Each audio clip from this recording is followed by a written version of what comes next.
Everyone, welcome back. So, Liar Game episode 2 proves one thing very clearly. The real battle isn't about money, it's about the mind. Right from the start, the episode throws a curveball. Nayo Kanzaki, the almost honest and innocent player in the game, suddenly declares war on Fujisawa. She boldly claims she's going to steal the 200 million yen from him. It feels shocking, almost out of character. Then we realize this isn't really now.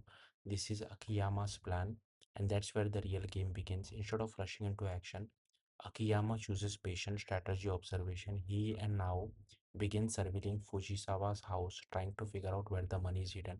At first, things don't go smoothly. Nao gets scared when Fujisawa calls the police, reminding us that she's still way out of her depth.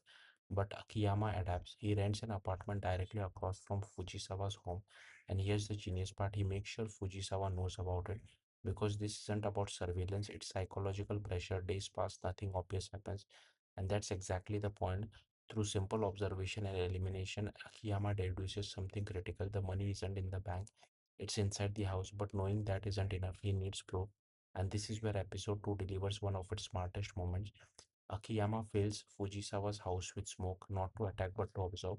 As Fujisawa reacts instinctively, uh, Akiyama watches closely, tracking his movements, his panic, his priority, and just like that, the truth is revealed. The money is hidden in the main room. When confronted, Fujisawa, half shocked, half proud, confirms it.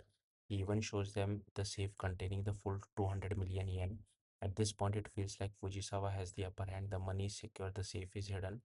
The game should be over, but Akiyama just smiles because the real plan hasn't even started yet. He calmly tells Fujisawa that it doesn't matter, he's still going to steal the money. And that single statement changes everything because now the weapon isn't tragedy, it's paranoia. From that moment on, Fujisawa begins to unravel. He starts overthinking every possibility, every weakness, every scenario where his money could be taken. The safe that once gave him confidence now becomes a source of fear, and that brilliance of this episode lies right here. Nothing actually happens, no heist, no break-in, just the idea of loss slowly destroying him from inside. Even now starts to doubt. The safe looks impenetrable, the odds seems impossible, but Akiyama stays calm because you understand something fundamental about the liar game. You don't need to break the system if you can break the player. As the clock ticks down, tension builds with just minute left. Now makes one last attempt to reason with Fujisawa, but it's too late. The bell rings, and we are left hanging on a massive cliffhanger. No resolution, no payoff, just anticipation.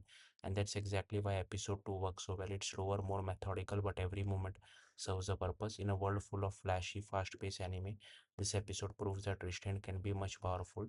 Madhouse keeps the animation simple yet effective, letting the tension and mind games take center stage, staying true to Shinobu Kaitani's original vision. In the end, episode 2 isn't about action, it's about control.